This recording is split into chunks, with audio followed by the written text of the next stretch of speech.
کعبے کے ساتھ کھڑے ہو کے تصویریں نہ بنائیں، کعبے کی بنا سکتے ہیں۔ اصل میں لوگ بھی مجبور ہیں نا جی، کیونکہ وہاں کوئی مانے گا بھی نہیں یہ حج پہ کیا یہ اس لیے تصویر بنا، یہ دیکھو جی میں کعبے کے ساتھ کھڑا ہوں، کیونکہ ان کو پتہ ہے یار کہ شیطان کہاں مکے میں جائے گا، اس لیے تصویریں بنا، ورنہ تصویر کی کیا ضرورت ہے؟ شیطان وہ اپنی صفائی، یہ تو حضرت کنگے ہمارے جمرات کے ساتھ کھڑے ہو کے بھی تصویریں بنائیں گے تاکہ پتہ لگے کہ ہمارا شیطان کے ساتھ کتنا تعلق ہے۔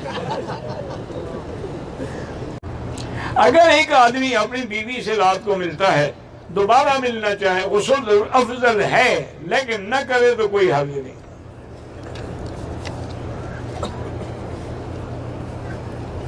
یہ جو کتابوں میں مسئلے لکھے ہوئے ہیں نا، یہ پہلے زمانے کے مسئلے ہیں۔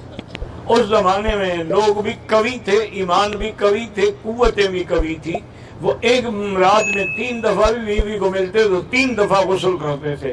غسل کے بعد الٹا ان کی طبیعت میں فرق تھا۔ تم نے انشاءاللہ 2 دفعہ غسل کیا، تیسرے دن جنازہ نکلا ہوا ہوگا۔ یہ اس وقت کے مسئلے ہیں۔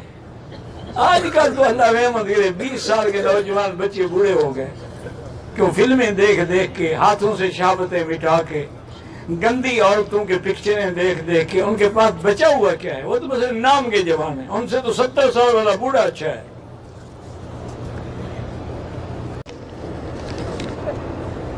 بیوی خاوند کے اوپر لیٹ سکتی، اوپر ہی تو لیٹتی ہے، آپ کے سر پہ چڑھی ہوئی نہیں ہے بیوی، باقی تم جانو، تمہارا کام جانے۔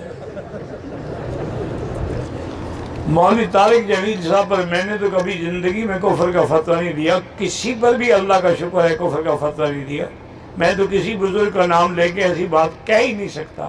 اگر کسی نے کلپ بنایا ہے تو وہ خدا کو خود جواب دے گا، لعنت اللہ علی الکاذبین۔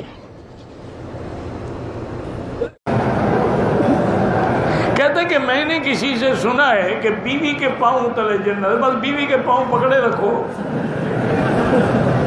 ماں کے پاؤں تو سنے تھے، بیوی کے تم نے ڈھونڈے ہیں۔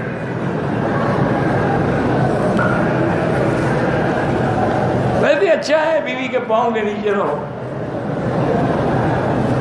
آج کل بڑے آدمی کا یہی حال ہے نا، بیگم آگے چلتی ہے وہ جوتی اٹھا کے پیچھے چلتے ہیں جیسے یتیم بچے جا رہے ہیں۔ جو شریعت میں نہیں چلے گا اللہ ایسے ذلیل کرے گا۔